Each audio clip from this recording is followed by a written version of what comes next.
Hello, everyone. Thanks for joining us today, and hello, Nate. Hello, Greg. Hello, everybody out on the internet. We're here. We're live. We're ready to talk about birds and Yes. birding. We're from the ABA, the American Birding Association, and it is time for What's This Bird Live. Hello to Right. all the Whoops, people out wrong way, there right on up the there at the internet. Yeah, top. wrong way. I know we're so used to. See, I can't even do it. It's directly above me.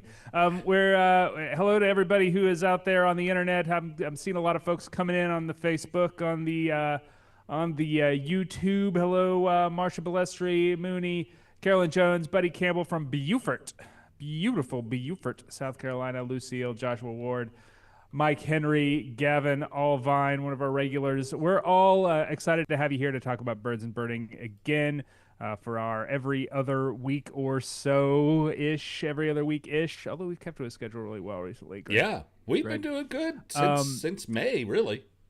Yeah, to pat ourselves in the back here.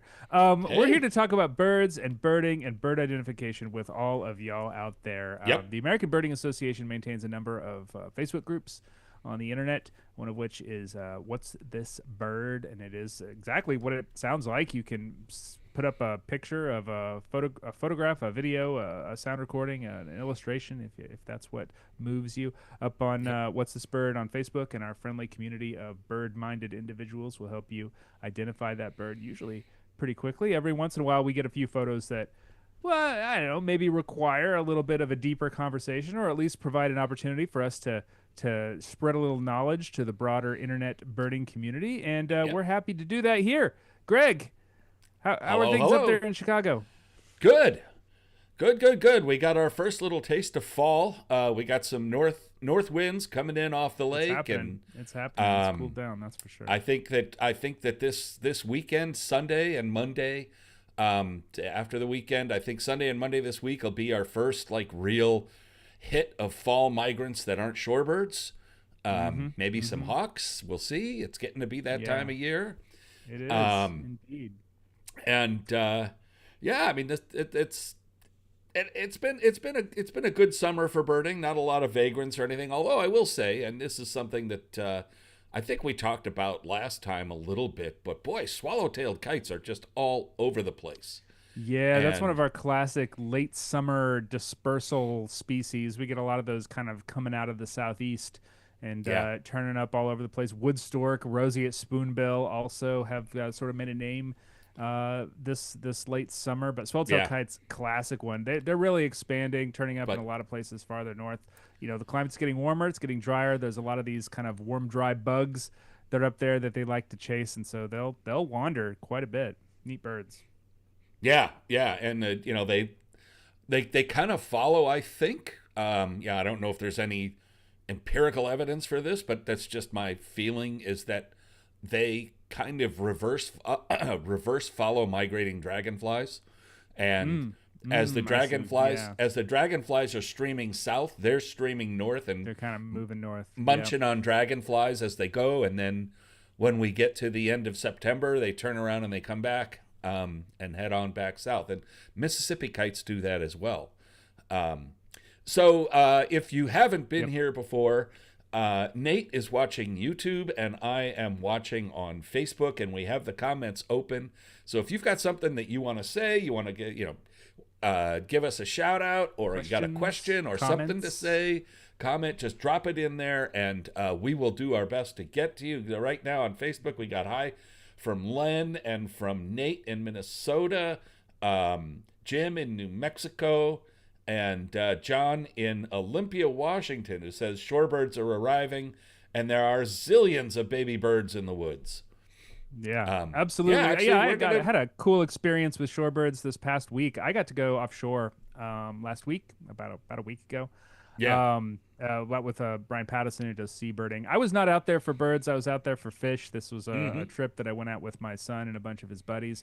He wanted to go offshore fishing, so we called up Brian, who does most. He makes most of his money doing fishing trips. He does a lot of bird Sure. trips, as many people know. He's an expert at pretty much anything that flies, swims, whatever's Or out in the there case of on the flying open fish, ocean. does both. Does both in many cases. Yeah, so we were out and it actually had quite a few breezes from the northeast over the past few days leading up to it, and we saw at least two big flocks of Hudsonian godwits moving south offshore. We were like 20, 25 miles out on the open ocean, and big flocks of Hudsonian godwits got blown inland. Not a bird we see too much in the fall, unless we get some pretty significant winds, because they kind of jump off from Atlantic Canada and New England and make that whole big migration all the way down to South America in one swoop.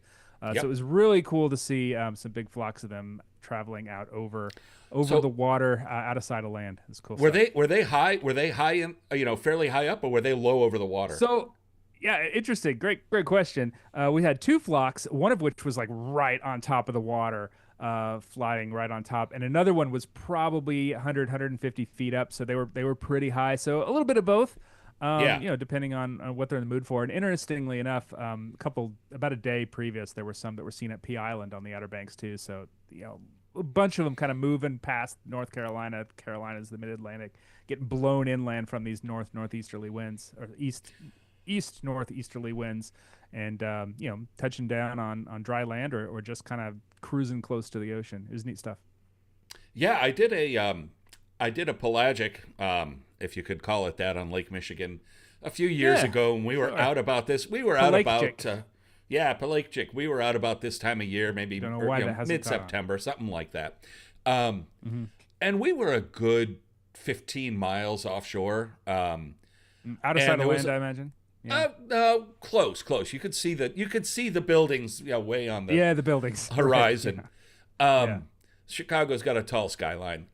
It does. And famously so. Just like you said, a flock of sanderlings flying just inches over the tops of the little waves and just heading into shore, but they were 15 miles out. And then sometimes, it's pretty rare, but I've had a couple of goodies. Like, my yard is 9 miles from the water and it's out in the middle of the city. I had a whimbrel go over once, high up, calling, and I've seen yellowlegs, and I've heard solitary sandpipers go over. Shorebirds, and they're amazing, that the way they can just kind of go over things and show up anywhere. And and the curlews and godwits in particular. Yeah. Oh, for sure. They're just so dramatic, shorebirds, just in general. But the fact that their long migrations are incredible. Joshua Ward has a question, a pelagic-related question. It was on a pelagic off of Delaware, Maryland last weekend. He says had the chance to observe many species of storm petrels in sheer waters. Do y'all have tips for faster ID of seabirds while at sea? No. The short answer is experience. You see enough of them, you sure to get a sense of how they move. They all sort of have a different way of moving. So I was out there. We were not looking for shorebirds. We were not, chumming for shorebirds, because there are hooks in the water and you don't want to do that. But I did see great shearwater, Corey shearwater, Corey's type shearwater. There's scopoles out there too. Sargassum shearwater, the new name for Audubon's, and of course Wilson storm petrel, a couple different Jaegers. You get a sense of it the more you see them. They all kind of have different ways of flapping, different ways of moving. Corey shearwater is kind of big and lazy. Audubon shearwater has a really long tail for a shearwater and has like little quick flaps. I don't know. Just kind of pay attention to how they fly more than any of the other field marks. That's really the stuff that's gonna manifest the most obviously for a lot of you. And seeing a bunch of them, it takes time. There's no easy way around it. And it's a lot like hawk watching. It's a lot like hawk for sure. Watching. And you're on a pitching boat, and sometimes it's hard to get like a clean look on the binoculars unless they're very close. It's tough stuff, and experience wins out on that one for sure. Same with hawk watching. Yeah, we got Christy from Tennessee and Quincy from Florida in on Facebook. So yeah, we've got some. We had a lot of convos. A lot of people wanted to chat. We've got some interesting birds coming up. And also one thing, Nate said that in the beginning there, talked about how we get these birds from these pictures from our What's This Bird group on Facebook. Well, more and more we're getting some. We'll have one today from the What's This Bird group on ABA Community, which we have a question in the comments. If you're not on Facebook, how do you get a question? And it's ABA Community is the best way. There we go. Yes, ABA Community. If you're an ABA member, just go to aba.org/community, log in there. And we have a What's This Bird group. We have a bunch of groups, kind of like Facebook. We also have forums, It's Facebook-esque. kind of like the old Simple Machines forum, or now Discord, which is a lot like the old forums. And we have a member directory where you can find other members to help you get birds in other places. So yeah, it's a cool thing. And if you're an ABA member, you should check it out. And if you're not, there's how you can become an ABA member for what price of a cup of coffee a month, $2.50 a month. It's so cheap. Expensive. Yes. We have a question in there. Sorry, I'm moving around. James says, could you recommend a good field guide for seabirds? Just for seabirds, there's a couple of them that include. I mean, if you're looking, it depends. Yeah. All right. So if you're looking for like a book that covers all the seabirds I could go to my library. It's right there. I could grab a bunch of them. If you're looking for it, but it depends on whether you're looking for one that includes, global seabirds, all the seabirds of the world, which is useful because the oceans are the largest habitat on the planet, and birds from a lot of different weird places will show up in ABA area waters, or just for ABA area. If you're looking for just North America, just the ABA area, I would suggest the Brian Sullivan Oceanic Life guides. They're short little things that don't just cover seabirds, but pretty much every organism that you might be apt to see offshore. There's one for the East Coast. There's one for the West Coast. Those are really great. Those came out a few years ago by Princeton University Press. I think the West one is with Steve Howell, who absolutely knows. Maybe they're both from Steve Howell, someone who definitely knows this stuff when it comes to offshore life. Those are the ones I'd encourage you to check out. People are putting some in the comments as well. Definitely check that out. There's a lot. And Sibley does a pretty good job. I was going to say, if something, just a general field guide. If you're really just getting started, Sibley is a great place to start. I'm going to grab some. I'll be right back. The updated Sibley guide. He does a really good job of. Let's see here if I can pull up the shearwaters and things. There's the alcids. I'll just start with alcids, but shows them flying from different angles and. Really gives you a lot of info that'll get you started, and then go to again one of the other books. So a couple recent ones, Nate, like that one, Petrels, Albatrosses, Storm Petrels. I don't know if this one's still in print, but it was by Steve Howell. Very, very a lot of birds in here, and very comprehensive.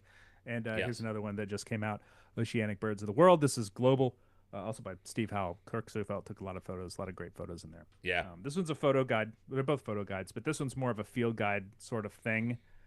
Right, less about the information on the sides and more about just photos for identification. This first one has a lot of stuff in it that's like it's more like a reference book. Yeah, just a couple. I couldn't find my copy of the Howell, the Offshore Life one. It's over there somewhere. So I think it is time for yes, Donna Schulman. Yep. Oh, yeah. All right. Ted Floyd joins me on the American Birding Podcast. We had a comment in YouTube where he talked about warbling vireos. Someone really wanted to learn about warbling vireos, Eastern versus Western, because those were recently split and will now be an identification concern for ABA area birders, and especially those in the middle of the country where they might get a little bit of overlap. Ted and I talk about that extensively. Random birds is a conceit where I just have a random number generator and a list of birds, and I just let the random number generator determine what we're going to talk about. And Ted's always a good sport for that sort of thing. And the birding gods smiled on us this time around because one of the numbers they landed on was warbling vireo, and so we talk at length about those birds. So good stuff. Yeah. And Donna Schulman's laying down the references in the comments on YouTube if anyone's interested. I appreciate that, Donna. Friend of the podcast, friend of the ABA, Donna Schulman. And you can bet that there will be articles and all kinds of things about telling the vireos apart coming up very soon. It is on people's minds, as you might expect. We do it in What's This Bird from time to time. Excuse me. Yeah. And yes, I talk about that. It's interesting because whenever we get a Western warbling vireo on the What's This Bird, I put my hand up and Zoom says that it's my hand. That's funny. Anyway, anytime a Western warbling vireo shows up on What's This Bird and someone forgets to put the location, I'm always thinking, oh, it looks like a Philadelphia vireo, but it never is. And then someone says, oh, I saw this in Nevada or California. Right. I'm like, right. Why you got to do this to me? Yeah, it's obviously a Western warbling vireo. Well, Anyway, our first bird of the day is not a vireo. No, I'm not. To be honest, Greg, when I was looking through these photos that you selected, I wasn't sure what this bird was. It took me a little while. I didn't know whether it was oiled. It's clearly wet. Well, no, it's in water. It is swimming. Yeah. Oh, yeah, that's what I mean. It the is bird swimming is wet. in shallow Let's be clear water. about that. It does not look like a bird that is comfortable in water. So I think we can rule out any of the. It does. I don't know, Greg. This looks like a drowned cat to me. This bird is wondering what is going on. A juvenile hooded morganzer. Yeah. Okay. Yeah. All right. So the proportions don't seem right for any sort of duck. The proportions are for me, all and wrong. It's sitting The proportions so are all wrong. low in the water. Yeah. So when you look at a duck or a grebe or a loon or anything except a cormorant, honestly, most things. Or alcids, they also sit pretty low. So most things that sit on the water look like they're happy to be there. They look a little bit buoyant. They look like they're supposed to be there. They look comfortable. This bird does not look comfortable on the water. I'll be honest. Like I had trouble placing it at first. My first thought was gull, just because of that bill. It looks kind of small and dainty, like something like a Franklin's gull or a laughing gull. An oiled laughing gull was my first gut reaction to this bird. But laughing gulls are water birds. They look comfortable on the water. They sit pretty high up. They're buoyant.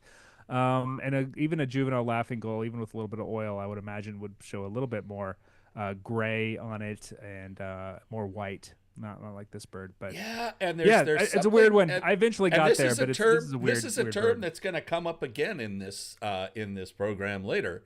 There aren't a lot of water birds because there's very few, I should say, and they're really distinctive. What I'm talking about are the rails and gallinules that they swim. And they don't look small like bills, and they pick things out of the water. And some alcids, but this is definitely not an alcid. But mostly all the other birds, they have bigger heads and bills because they catch things like fish and crayfish and stuff like that. They don't look like little pigeon-headed like this. And that was a clue. The overall color, the kind of gray with a little pigeon-headed brown. As a clue? I am suggesting pigeon-headed as a clue. Those look pigeon-headed. They are weird-shaped birds. They are. Massive body and little tiny head. And so, I mean, we see, the quality of the photo is just terrible. It was taken with an iPhone and Less blown than up. Ideal. But that's okay. So it's got this like white, looking like a white mark on the cheek. And, I mean, so let's cut to the chase on this one, because it's kind of fascinating. And it's what happened here. Actually, kind of the same thing happened to me and my wife once, while we were sitting in our backyard. You were stuck in a pond and you didn't want to be there? Nope, that's not where I'm going. Okay. But the person who posts that, there's the original post, and they were asking if the way it was written, it was suggested that these two birds were parent and juvenile, and one was fishing. But what we can kind of interpret happened here, and I've seen it before. Story now. Yeah, is that the Cooper's hawk there on the left was chasing the juvenile mourning dove, which hit the water to try to escape it. And so, yes, this is a juvenile mourning dove that's been chased into the water by a Cooper's hawk. And my wife and I were sitting in the backyard one day when we had a feeder going, and there was a mourning dove on the feeder, and a Cooper's hawk just came tearing in through the gangway. And the dove dove under our feet, under the picnic table, and just stayed between our feet and wouldn't move until the hawk was gone. And I mean, they will do almost anything to get away from a Cooper's hawk. It's life and death. Yeah, it is, absolutely. But yeah, this is one of those situations where one picture is exceedingly confusing. So mourning dove is a species that just generally has been increasing in numbers across much of the North America. Like they've been doing very well. It makes sense. The climate gets hotter and drier, and that is a hot and dry, arid land, open country bird. But they're found in suburbia. They're found in cities. They get in a lot of places. And I honestly, Cooper's hawk is another species that has been increasing. Perhaps because of the increase in mourning doves, because they love mourning doves. Like mourning doves are especially young ones are like Skittles for Cooper's hawks. Like they can't get enough of them, and there's a lot of them out there, and they are pretty awkward. As adult mourning doves can, you've seen mourning doves flying, Greg. When they want to, they can book. Like that is a fast flying bird. And that's another theory that I have. God, I'm full of theories today. That's right. Mourning doves and Cooper's hawks kind of evolved together. And that's not to say that there aren't similar hawks. There aren't similar hawks in Europe. But one thing I noticed is that when Eurasian collared doves moved into the Chicago metro area, they were not almost instantly, but very quickly decimated by Cooper's hawks. Because compared to a mourning dove, they're bigger and slower. Yeah, they're big, slow flying lunchboxes like flickers. But the mourning doves are just better, especially the adults are better at getting away from Cooper's hawks. So we had this huge influx of Eurasian collared doves. I remember one time I had like 40 of them sitting on my roof one winter, and now they're gone. They're just completely gone. Right? But the Cooper's hawks there's Cooper's hawks everywhere, and the same thing goes for rock pigeon out here. They will go after rock pigeons. Rock pigeon, another one that flies pretty fast when it wants to. Oh, they want to. But collared dove is not like it's like a moth or a butterfly when it's flying around. Compared to our native, rock pigeon's not native, but and rock pigeon's another one that I've seen. Rock pigeon's another one that I've seen flying way out over Lake Michigan. I remember one time we were doing a lake watch, and a peregrine falcon was chasing something in off the lake, and like from started a scope view way out, and it was a rock pigeon, and the pigeon got away. All right, cool bird. Not one I would have expected, but yes, great visual storytelling. Yeah, so. Christy Jones on Facebook got it a minute or so before we revealed correctly. Good job, Christy. So now here we got another. This is another one that completely. Seagull Steve, you remember him? He had a blog called Bourbon Bastards and Birds for a long time. Great blog. Interesting dude. Got to bird with him. He has a term that has stuck with me. His enduring legacy in the birding lexicon is brain bird, right? So it's basically when you look at a bird and your brain kind of short circuits and you don't know, like you can't. A lot of times when we look at birds, especially if you have a lot of experience doing so, your brain kind of clicks into gear and it makes those connections pretty fast. As with anything, you put your 10,000 hours in, your brain makes those connections, and you can identify birds with gut feeling, with jizz or vibes or whatever you want. Brain bird is one that like you can't do it that way, and it could be anything. It could be a weird plumage. It could be a leucistic bird. It could be a wet bird, an oiled bird, something that just does not the bird circuits in your brain just will not work. And this is one for me. Like I didn't know where to go on this one, to be completely honest. My first thought was grebe, but it's got a tail, and grebes don't really have much of a tail, and it did not. Like the neck doesn't look right for piebald grebe, and it doesn't check any. It doesn't check any boxes. Doesn't check for grebe. Any boxes. I will give a hint. I will give a hint here. And I just noticed this while I was looking at it again, because I went back and forth about including this bird because, yes, it is a brain bird, and B, it is something in this appearance that is really rarely seen. You have to be in the exact place where they are. Which is British Columbia, coastal British southwestern British Columbia. We'll do it. Alaska, anywhere on the northwest coast. Anywhere on the northwest coast.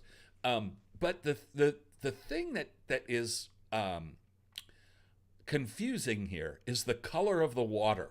The color of the water is green, and it implies that it's on a pond. You know, that it's like on a small pond, and it makes your mind go to grebes or gallinules or things like that. Yeah, And no, you're right. and if you spend a little time looking at the bird, or if, like John Anderson, you are familiar with it because you live out there, I think. Maybe not. I'm just I have a Joshua Ward. People are familiar with it here too. Yeah, somebody said auklet, and yeah, that was another thing that came to mind too. But my first gut on that one was Cassin's auklet, because that's kind of the little gray Nerf football auklet. Well, let's take a look. But again, in my mind, I've only seen a handful of Cassin's auklet. Haven't done a ton of birding offshore on the West Coast, to my disservice. Dark bill, little tiny bill, and it doesn't look right for Cassin's auklet either. But auklet is definitely the right direction. Yeah, so on the What's This Bird group, our buddy Alvaro Jaramillo jumped in, and the pelagic master of the West Coast, and he quickly identified this bird correctly as a juvenile rhinoceros auklet. And rhinoceros auklet. Now, if you look at not even a real auklet, really more of a puffin. It's a puffin. Yeah, it's a small-billed puffin. But if you look at the juvenile rhinoceros auklet there on the right, you look at it's like, wait a minute, those bills are not anything alike. I mean, they got a big bill, long bill. But I mean the bird in question there in the upper left, it's just kind of short and stubby. It's way more like a pied-billed grebe. I know, or a sora, as someone pointed out, and or a sora, and I almost threw a sora in here, swimming, but which they do from time to time.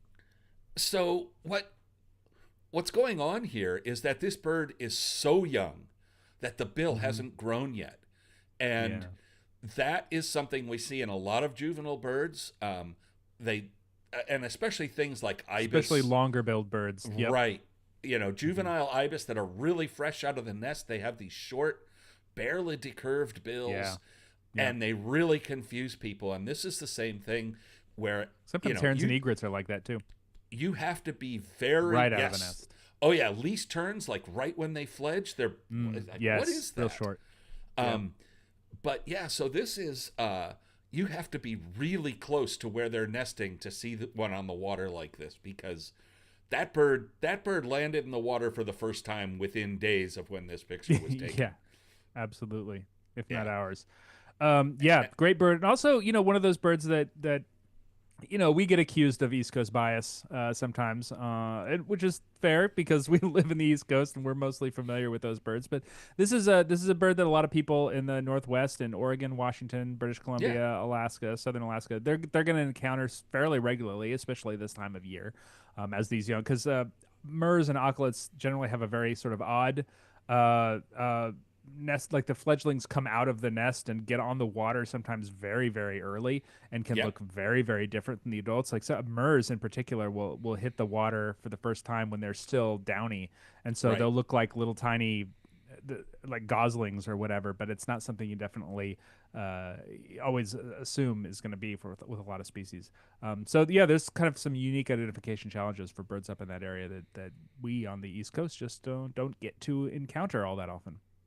And just to run through it real quick, as we talked, it's not a grebe for a lot of reasons. One, we can see the tail sticking out back there. Grebes have practically no tail. Yeah, and podiceps. They have means foot end of the foot. End of the body is the foot. Now, any bird with a long neck can hunch its neck down, but really, with grebes, even a pied-billed, which is our shortest neck, well, maybe least is, but you can still get a sense that bird has a longer neck.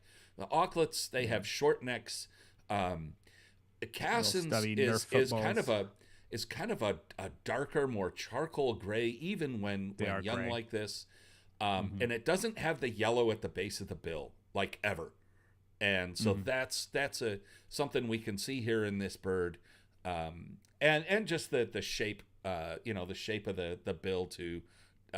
Cassin's has a thinner, more spike-like bill. you can kind of get the sense that this bill is going to grow into something more puffin-like, if you're familiar with it. And got Bill Sullivan saying Sarasota in the house. Yeah. Hey, Bill. Yeah, I remember there was an effort maybe a decade ago, maybe a decade and a half. I don't know. It was a proposal that was sent to the North American Classification Committee to change the name of rhinoceros auklet to rhinoceros puffin to better indicate the taxonomic relationship there. It did not pass. It's not an auklet, but it's not entirely a puffin either. So it's kind of like occupies this weird middle ground between the two. But I think it's slightly closer to puffins. A little more like a puffin than an auklet, but not a pucklet. It's a unique bird. It's a pucklet. It's a pufflet. Pucklet. Pucklet. Yeah. Pucklet. Pucklet. Yeah. Rhino pucklet. Right. We're gonna stay out west. We're gonna stay out west. Take that, East Coast bias, folks. So John replies to my comment, and he says, I do indeed live on the left coast. These and the merchicks are hitting the waters now, as are pigeon guillemots and marbled murrelets. Yep. Great time of year to experience the weird baby alcids. So here we've got a small passerine that has pointy wings and a little bill, and I think we can square tail. Yeah, I think we can pretty quickly jump to swallows. This just looks like a swallow. Indeed, swift would be the only thing to consider, but swifts generally have much more narrow wings with the kind of the wrist much closer to the body that kind of gives them a sickle shape. That's quite unique and practically no tail. And on swallows pretty much all swifts in the ABA area. Yeah, I mean, swifts are kind of like giant insectivorous hummingbirds. When you look at their wings, it's all primaries. Close to hummingbirds. Yep. It's all primaries, and the wrist is really close to the body, which gives them that weird kind of flying style. So we're going to look at the swallows, and part of the reason I jumped so quickly in is because this one is a conundrum that pops up in the east, even though this is kind of a south. These birds are. I just got ahead of myself a little bit, but that's all right. Among the swallows, we see a dark back and kind of a pale rump, and that really just leaves us with two. Dark back and pale rump is cliff swallow, which is common across the ABA area, across of North America, very common, under overpass nesting swallow that a lot of people were familiar with. And of course, cave swallow, which does much the same thing in the Southwest United States, nesting under overpasses, and culverts. Is increasingly common as a vagrant in the east, especially along the coast. There's a Caribbean subspecies of cave swallow that that kind of vagrates up the east coast in late fall. That people will encounter, so it's kind of interesting. They're a little bit different. They're mostly similar. For the purposes of this program, for this identification, we won't consider the southwestern or the Caribbean cave swallow, but most of the points will be the same. So for what we're doing here, the discussion will be mostly the same. And so yes, as Nate mentioned, cliff swallow is a fairly common bird across much of the ABA area. Cave swallow is a Southwest kind of specialty, really Texas and New Mexico. Oklahoma a little bit these days. And is increasing as they've evolved and adapted, I should say, to nesting in culverts and not caves. So they're moving north, and it's kind of slowed down. My lifer cave swallow was in South Texas, a colony underneath a culvert in near Weslaco. So, and it's kind of slowed down. We'll see if it happens again. I mean, it probably will. These things, I think, happen in cycles, but we'll find out. But cave swallows in October, November will vagrate up through the Great Lakes and then out to the East Coast. And I mean, sometimes in by the hundreds. And it's a tough ID when they're zooming around. And I think swallows are just generally an underappreciated, difficult yes, ID in the ABA area. Even because all of our swallow species are generally pretty identifiable if the bird is still. right. The problem with swallows is they are frequently not still, and they're even more frequently in very large mixed species flocks, especially this time of year. Yeah. And you can spot a bird that's different, and it will disappear into that flock, and you will just not see it again, Yes. which can be very very hard for we trying to pick out a vagrant like a cave swallow among Yes. cliffs or a violet green among trees or something like that. Right. Yeah, Burbank violet among green among leaflings. trees is can be very difficult. It's a very What's frustrating I mean, identification. what's interesting about vagrant cave swallows is they generally vagrate after cliff swallows have left. In Yes. the when you see them in places like the Great Lakes and the east, the Northeast. So if you see something that looks like a cliff swallow in November, it's more Take a likely to closer be look. a cave swallow. Take a close look. But the way to tell these two apart, Now, is that because they actually move later, or is it because the cliff swallows are gone and it makes the identification easier? The whole that's little egret conundrum. exactly. The Yeah. thing to look for with cave versus cliff is the face, and Yeah. the throat and the auricular in particular. The Forehead. auricular in Yeah. particular. Um, Auricular in particular.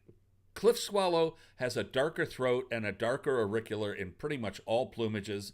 You'll see Auricular that ear. cliff swallow on the left, the cliff swallow on the bottom left there, not the inset, which is our bird in question, but of the three on the gray background there, that's a juvenile bird. You see how dark that bird's head is.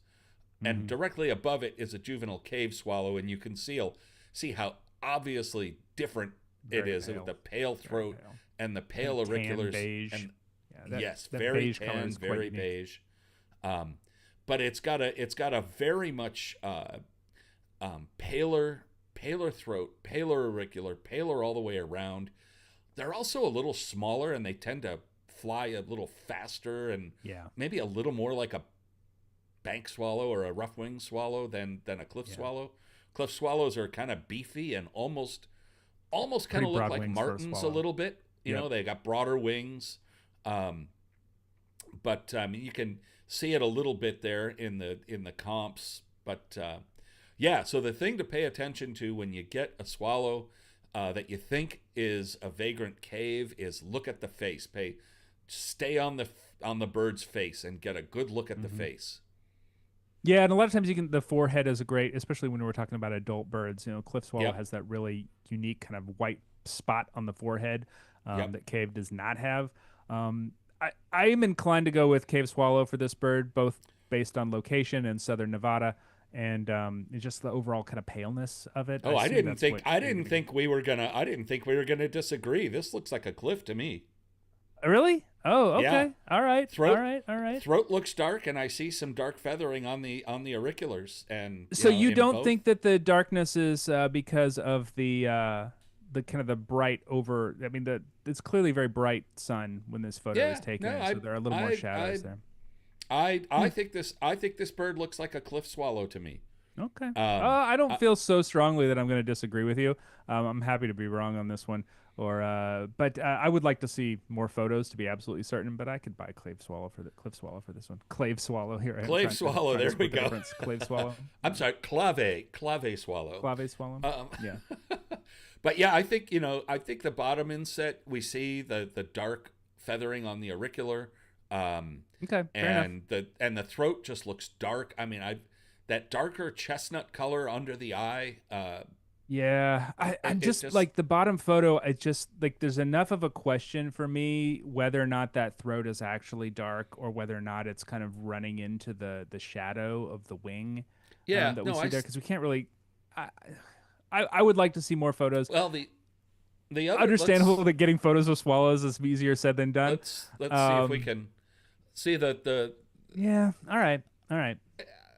I think that All right, I think all that right. Yeah, I'll dark go with you. I think the dark is for real. Okay. All right. Yeah. All right. They did add quite a few more photos. Chris Ortega says maybe I'll go check those out and I'll feel better about it. But not that I Okay. don't feel bad. Not that I don't feel good. No, you shouldn't. It works. Um, It works. Here I thought you were, so we should have discussed this maybe a little bit more time. I thought since you threw that bird because Las Vegas, Nevada seems like an entirely plausible place to run into cave swallows, but Uh, is it too far north? I don't know. Too I far think west? it may be a bit far north That and might be a west. guy on Yeah. me. Yeah. I mean, I'll check Sibley here real quick. But I think that's a little out of range for a cave swallow. Yeah, I mean, we'll say like when I have seen cave swallows, I've yet to see one in North Carolina. I've been looking for a while. Um, they do stand out as very very pale, and so anything dark on that bird, especially the upper photo where Yeah. you can, where the sun is clearly shining on the underside of the wings that make them look a little bit pale, but then the throat is still pretty dark. So Sibley doesn't even include the state of Nevada in their range, meaning the map is cut off at New Mexico and doesn't include anything west of New Mexico, and goes up through Colorado and shows the range going up, as you said, into Oklahoma, Nebraska, and then the Great Lakes. I didn't know whether they were Coast. that far west yet. Yeah. So that would if it were a cave swallow, that would be a pretty darn good bird for Nevada. Bird. Yeah, fair enough. Yeah. Fair enough. Chris Ortega also points out that he says doesn't think Nevada has any cave swallow records. Also good to know. Yep. Eric Yanyo says Nat Geo Field Guide says southwestern cliffs have very similar cinnamony colored forehead, just like caves. Also, good to know. All right. We're gonna get back east here a little bit and to Thank Shelby, God. Michigan. And this is one that we get every year in July, August. And it seems like it should be pretty straightforward, but it's not. Yes, we've got a big old bird here with a Yep. relatively short, kind of hooked bill. Yep. Large, all dark birds in Michigan. I think that things we would think of are crow, raven, probably up there as well, and of course our two vulture species, black and turkey. That Yep. far north, I would think turkey would be far more common than black, but black, Yep. especially in late summer, not completely out of the question for those sorts of places. Yep. Yeah, definitely It's not got a- a. It's Definitely got a not a bald corvid. head. It's It got does a have a bald head. That should rule out our corvids. Unless it's and- having trouble. Yeah, and which does happen from time to time. So we're talking about our two vultures here, turkey and black vulture. Pretty Yeah. different birds, despite being reasonably closely related.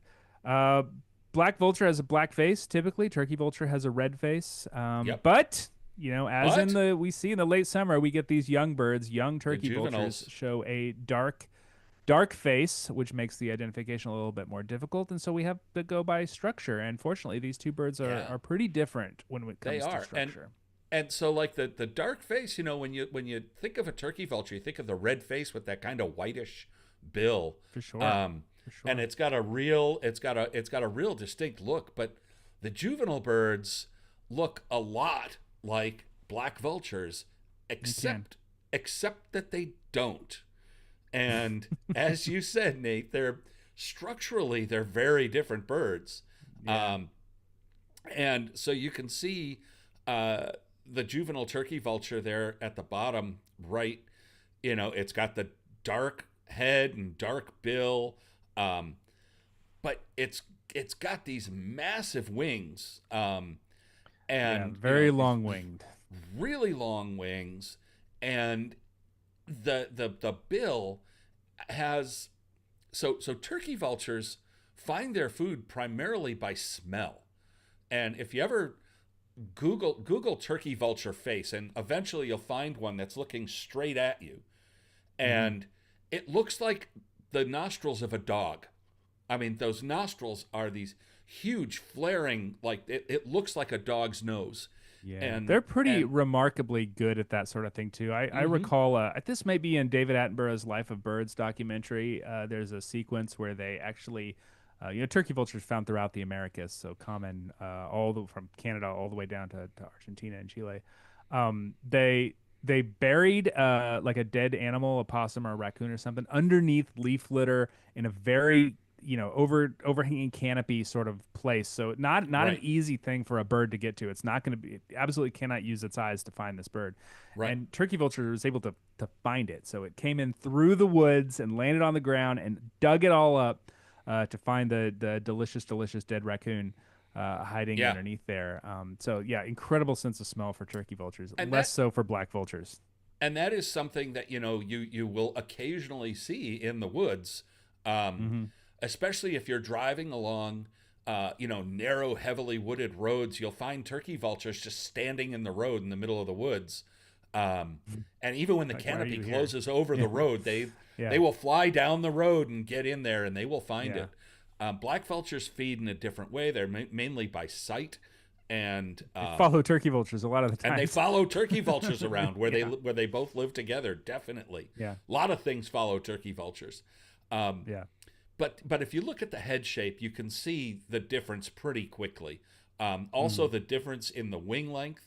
Yeah. Black vulture, the wings kind of come to the tail. They might droop a little bit past the tail, but turkey vulture, especially when their wings are Yeah. drooping, they're just these massive long wings. Very, very long winged. They tend And to stand a little bit differently too. Black vulture uh, kind of stands more upright, more like a turkey, ironically enough. black Whereas vulture turkey has vulture kind of longer legs. longer legs. Yeah, for sure. Yep. Yeah, they hop around on the ground much more readily than turkey vultures, or at least they're more comfortable doing so. And so they'll do this thing where they'll stand up straight a lot more, whereas turkey vultures kind of hunch a little bit Yeah. a little more often. This is all just sort of generally speaking. It's not true every time, but No, generally no, speaking. it's and then in flight, they're quite different. As you can see, turkey vulture on the bottom there has very long wings and a long tail, and the wings Glides more, flaps less.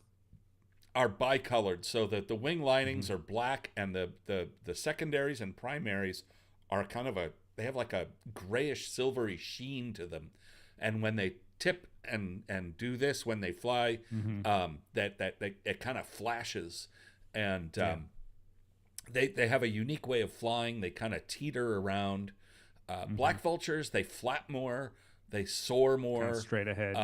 They just kind of glide more. They don't have that lofty kind of teetering flight.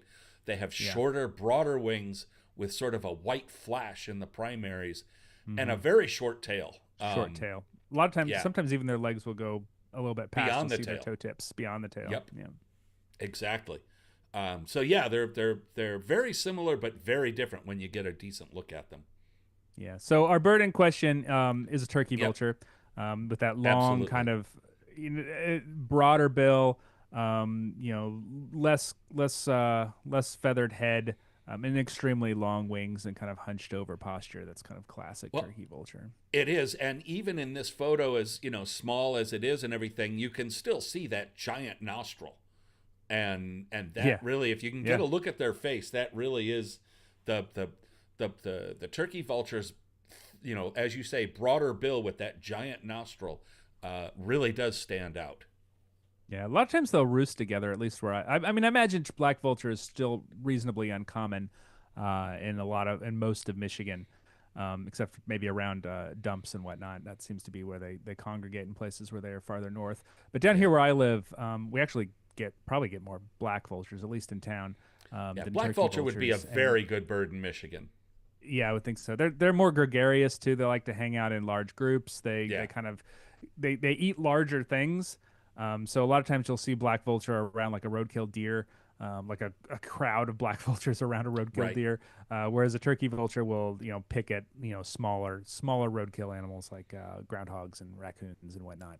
Absolutely. They're more easily chased off by big flocks of black vultures too. So they're kind of more solo birds than black vultures, which are Yeah, and low crowd. depending on where you are, like in the tropics, black vultures are dumpster divers, and turkeys for and sure. yellow-headed Like vultures dead are not. cows. Yeah. I, mean, Yeah, I remember getting off a dumps, plane sewer in treatment Iquitos, plants. Peru, and there was a dumpster. urban We had to birds. walk past a dumpster to get into the airport, and there were black vultures all over the thing. Yeah, when I lived in Missouri, where I started birding in the southwest part of the state, black vulture is common there now, but 30 years ago that was not the case. Black vulture was kind of very localized, and one of the places where they were localized was the trout hatchery, especially yeah. where they dumped the dead fish. That's where you'd find the state's only black vultures at the time. Now they're quite common. Yeah. But. All right, we're kind of going back out west again. And this one comes from our What's This Bird group on ABA Community, which I was talking about earlier. Yeah, So if you are an ABA member, go to check that out at aba.org/community. You just log right in with your username and password. Yeah, this one. I mean, it's tough.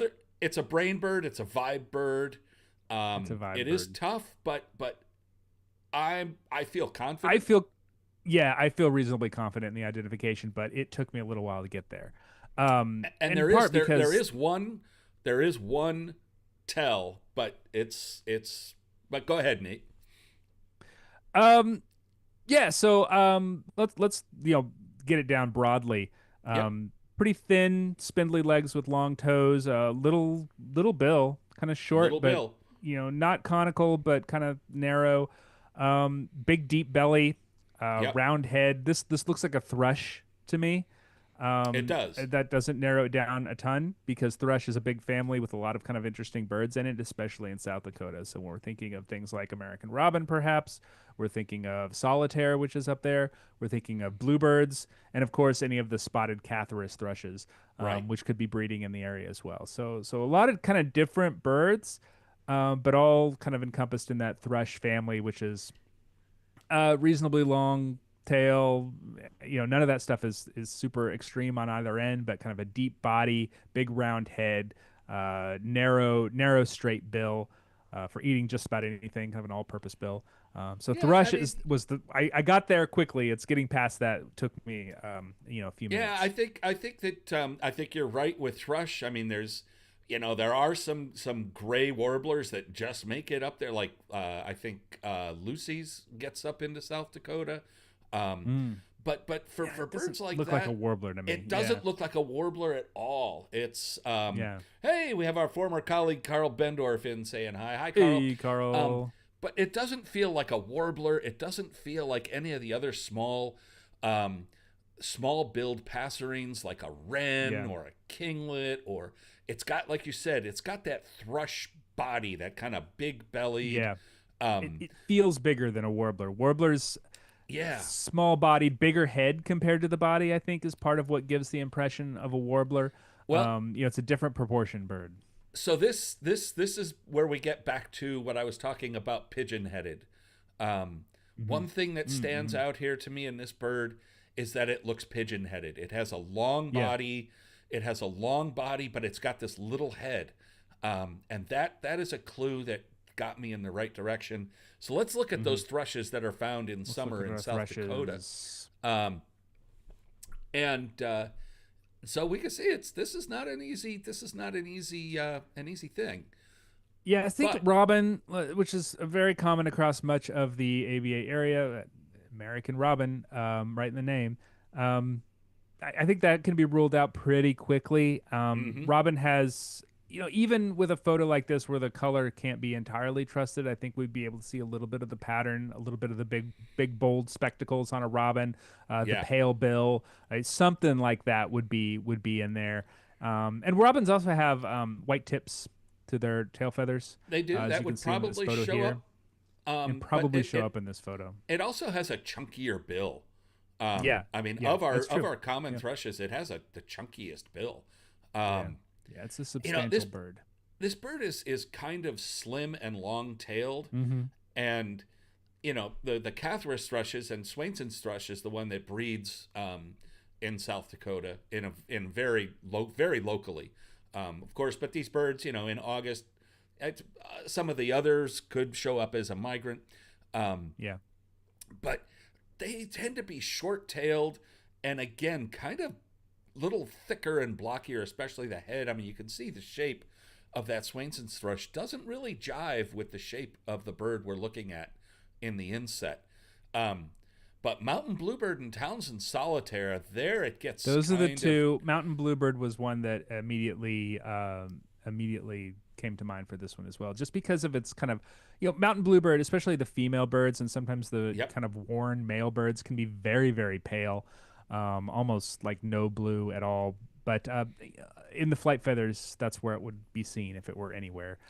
They do have kind of that deep-bodied, long-tailed look, Yep. relatively small build, not a lot in the head, very plain face, which would match our bird. But Yeah. I'm seeing something in the wing. There's a big pale stripe in the wing, There's a and big mountain buffy bluebird does not patch have in that. the wing. And Yeah. that is a diagnostic mark of Townsend solitaire, is that big buffy patch in the wing. Almost orangish sometimes. And you can see it it is. well. It is. And also I put a perched one in there just so you can kind of see that kind of little pigeon head that they have on that long body. Yeah. They're and long uniquely tail. shaped, solitaires. They are generally. uniquely shaped. In general. And all of those things fit for the bird in question. But I looked at that picture for a long time before I decided to use it, because I needed to convince myself that the buff patch that we see on the wing is actually for real. It's not like an artifact, right? Not like a movement artifact. Yeah. It's it's exactly in the right place. It's exactly the right shape. So I think that is for real. And I feel very comfortable calling this a Townsend solitaire, which I would call that too. And also, there's not a lot we can discern from this photo based on behavior. The bird is flying away, but Townsend solitaire does have this thing where they like to sit on the very tippy tops of a tree. And I mean, it seems clear to me that is where this bird was until very recently when this photo was taken. And that is a Townsend solitaire thing, more so than a mountain bluebird thing. Which would absolutely, which will be at the top of a tree, but like they like more open country. They're not going to be kind of in the pine trees and in fence the kind posts of, and things like that. Fence posts, exactly. Barbed wire. That's where I expect to see mountain bluebird. This is more of a Townsend warbler place. Townsend solitaire. Yeah. Solitaire. Yeah, there's a warbler too. This is why I don't like yes. acronyms. It's all right. Talking for a living is hard. Yeah. But another thing about Townsend solitaire is it's got some weird habits. As Nate said, it's perches up at the very tip top of like little pine trees or bare branches. Okay, there's a lot of birds that do that. But then when they fly, like just as they take off, but especially when they land, they do these weird things with their wings. Like they'll throw one up in the air for no reason. Or they'll kind of land and throw them both up strangely or kind of twist. And it's... If you watch one like flying around and feeding as it's feeding on, say, juniper berries or whatever, they look kind of drunk. I mean, they just kind of, as they land, they flop around, and they flash those Juniper beige... berries will ferment. Yeah, but I've seen them in places where they're not, they're catching flies and stuff, and they're not feeding on anything like that. But they flash those big buffy wing patches, I think, on purpose, as they're moving around, and they do it in an almost comical way. Townsend solitaire will show up in the east reasonably frequently in this time of year, maybe a little bit later. North Carolina had a record a few years ago that I went and saw, and it was doing exactly what you were saying, Greg, and what this bird is doing, sitting on top of a pine tree as high as it could get, hawking insects, which is what they do. So it was neat. In like late October, early November, when you get that last push of ladybird beetles. They will be out there. So we did it. We made it. We did it. 1 minute to spare. So if you guys, we got a minute or two here. If you've got any questions you would like to ask us, we are watching the comment sections on both YouTube and Facebook. In the meantime, if you enjoy what we're doing here and you enjoy everything that the ABA does, the American Birding Podcast, which is the best podcast out there if you're into birds and wildlife, I think. Better than the Sasquatch ones. It is better than the Sasquatch ones. You're right there. ABA.org/join. For the price of a cup of coffee a month, you can be an ABA member and have access to our digital magazines, to our ABA community, to ABA NARBA, the North American Rare Bird Alert. You'll get, discounts if you want to partners, you can like Zeiss, also OM System, and Beauty of Books. Oh yeah, great deals on stuff. I can't tell you what they are. You have to kind of join and log in and go find them, but definitely save you some money on optics if you're looking to buy optics. And Yeah, and help support all of the things we do, like this program. John Anderson says, I always learn something on your show. Thanks, gentlemen. And I thank you I'm so glad I for learned something being too. here with us for this lunchtime hour. It is always a pleasure. So yeah, I think we just hit the mark there, pal. We did it. We did it. Yep. Everybody, we'll be back in a couple weeks to talk Yep. birds at you again. If you want to get a heads up on when we do that, please sign up to the ABA's newsletter. You can go to the aba.org and scroll all the way down to the bottom. It's called Flight Calls. We won't sell your email. We won't hit you with too much. It's just kind of a heads up on what the ABA is doing. And this is one of the things that we do. So you'll get a notation when we do this, so you won't miss it. You can also subscribe to us on on YouTube. That's another way to do it. Hit that subscribe button. Smash that subscribe button, even if you are so inclined. Yeah, you'll get a heads up when we go live, and we will be back in a couple weeks to talk birds and birding. We're getting close to sparrow season. Greg, you gonna throw a lot of sparrows at us? We are. Well, we'll see what shows up in the groups. Fall warblers, sparrows. Yep. All the fun fall migration stuff. Yep. We'll see you then. And all right. Adios. Later, Gators.